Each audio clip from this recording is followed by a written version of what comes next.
For Australia, Harry has grim news. He warns house prices will plummet. If you buy a house now, I am predicting you could lose as much as 50%, give or take, in the coming years. Right now, there are so many people who will tell you that property prices are about to crash, and they'll give you all sorts of reasons. They'll say that property affordability is at all-time lows, so therefore more people can't afford property. Property prices have risen faster than wage growth, and in fact, wage growth is starting to slow. And the economy is grinding to a halt. We're actually in a per capita recession. And when you look at all these reasons, it can almost seem logical that property prices need to crash. Except you might recall that a few hundred years ago, people thought that the earth was flat and that if you got to a certain point, you'd actually fall off the edge. It was logical for them. And by the end of this episode, you will see that thinking that property prices are going to crash is about as logical as telling you that the earth is flat. Let's dive in. Hello, it's Nero here, founder of the Investment Rise Buyers Agency. And if you're new to my channel, hit that subscribe button because I talk about all things related to the Australian property market and the economy. And look, there is no doubt that in Australia we have a major property crisis. But saying that prices are going to crash because we're in a crisis makes no sense. First of all, when we look at this chart from AMP and the ABS, or the Australian Bureau of Statistics, we can see that we have a housing shortage in Australia approaching 300,000. Now, many people will say, oh, that's because of migration. It's because we've had so many people come into this country. That's why we don't have enough properties, and that's what's driving property prices up. Now, in this situation, they are only half right.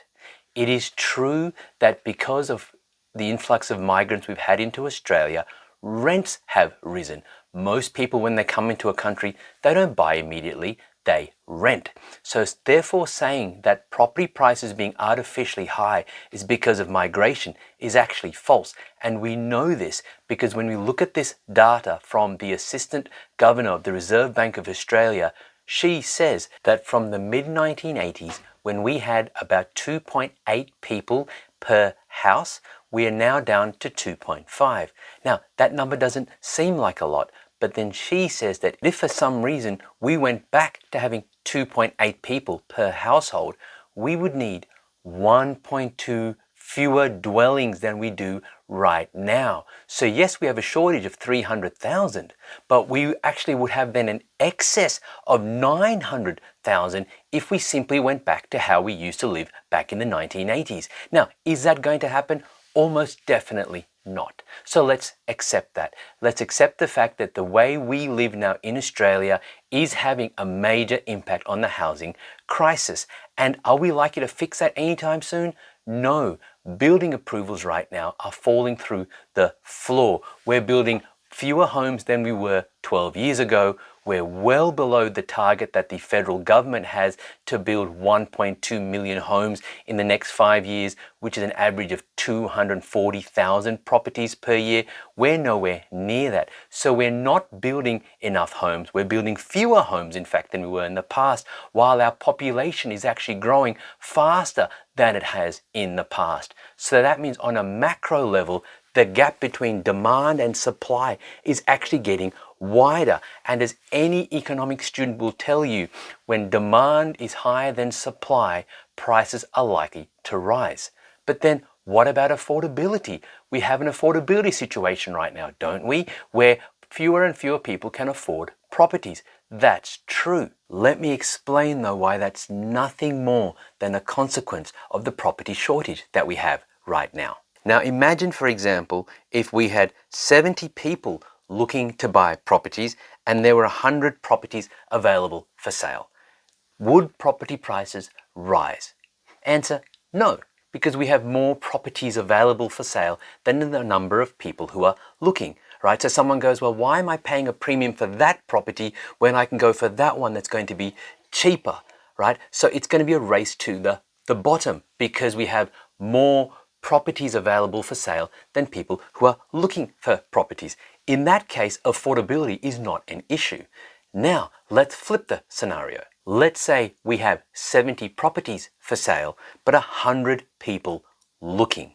What happens then? Well, the 70 people who can afford the most, they're the ones who will get the properties, and the 30 people who can't compete with them, they will be the ones who miss out. It's supply and demand. In this case, buyers have to compete with each other in order to get a property. Now, how does this then feed into the affordability index? Well, because whenever you see charts where people talk about how affordability is falling, what they're doing is they're basing it off the median income of the 100 people. However, there's not 100 people who are buying properties because there's only 70 people buying properties. So what you need to do is actually look at the median income of the 70 people who could afford the 70 properties. And in that case, there's not an affordability problem because property prices are rising. We know that right now interest rates are the highest they've been at for over a decade. And yet property prices have risen across multiple areas in Australia. The median property price in Australia has risen now for 19 months in a row because of this supply shortage. So yes, there is an affordability problem when you take the median income across all Australians. However, that doesn't mean that it's going to make property prices fall because of supply shortage. The fact that we don't have enough properties in Australia means that you've got to look at the income of the number of people who can afford properties right now. And that data clearly shows that the income is there, the earning capacity is there to continue to force property prices to keep rising. But then you might say, okay, Nero, wage growth is falling though. So if wage growth keeps falling, but property prices keep rising, well, then that doesn't make sense. Surely then property prices are going to fall. Again, though, you've got to understand that the wage growth is based on the median Australian income, but the median Australian income can't afford the median property price in Australia. And while most people will then say, oh, that means prices will fall, no, because you've got to look at the median income of those who can afford properties and what's happening to their income. And at the moment, the data shows that their income is solid enough for property prices to keep rising. You see, no matter what argument you bring to the table with regards to affordability or property prices being expensive, the fact is our supply shortage, demand being higher than supply, will trump that. We've seen that in the last 18 months when interest rates have risen so much, and yet property prices are at record highs across multiple markets around Australia. Now, with inflation starting to fall, many people are expecting interest rates to start falling from the early part of next year.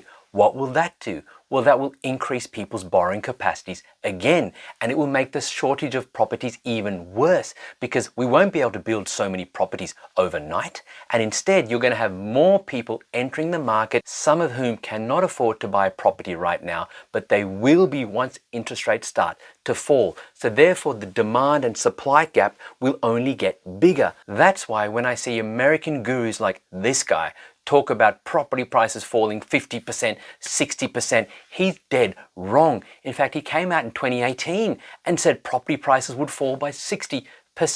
And if you believed him then and either sold out your properties or chose not to buy, how much further behind are you right now? How much have you missed out on right now? And even though the data clearly shows that these doomsday predictions are horribly, horribly wrong, I get it. If you want to buy your own home or you want to buy an investment property and you see these scary predictions out there, it is scary. And then many times you might say, let's pull back. Let's just wait and see what's going to happen to the property market. And what happens? History shows that you end up falling further behind. And the data right now shows that what's happened throughout history is about to repeat itself. If you choose to wait and see what's going to happen to the property market and delay your investing decision, the odds are that in 6 months or 12 months, you'll be further behind than you are right now. And you will look back with regret at not buying as soon as you could afford to. Now, that does not mean though that you can buy blindly. Not every area will rise in value, because even though on a macro basis, on a nationwide basis, we have a supply shortage, demand is higher than supply, in certain micro locations, certain suburbs, certain pockets of cities, we actually have supply being roughly equal to demand, and in other areas, supply being higher than demand, which means in those areas, prices will either stay flat or they may even fall slightly. That's why you need to do your due diligence and buy in the right areas. And if you want help with that, check out the link in the description below to get totally for free the audio version and digital version of my book. Otherwise, I'll see you next time.